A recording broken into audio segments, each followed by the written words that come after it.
আজ রান্না করব কবুতরের গোশত আলু দিয়ে ঝোল।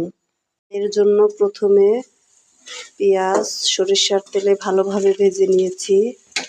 এখন দিয়ে দিব আদা বাটা, রসুন বাটা, জিরা বাটা, হলুদের গুঁড়ো, ধনিয়ার গুঁড়ো এবং মরিচ বাটা, স্বাদ মতো লবণ। ভালোভাবে নেড়ে চেড়ে কষিয়ে নিব। মশলা কষানোর সময় দিয়ে দিয়েছি একটু তেজপাতা ও 4-5টা ছোট এলাচ। এখন দিয়ে দিব কয়েকটা কাঁচামরিচ ফালি।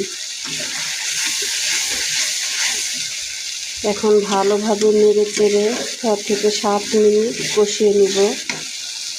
মশলা কষানো হয়ে গেছে, মশলা থেকে তেল ছেড়ে দিয়েছে। এখন দিয়ে দিব কেটে রাখা কবুতরের গোশত ও ছোট ছোট আলুর টুকরোগুলো।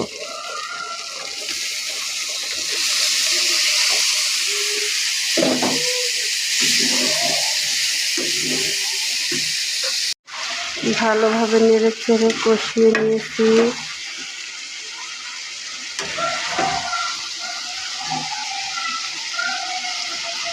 কষানো হয়ে গেছে, এখন দিয়ে দিব গরম গরম ঝোল।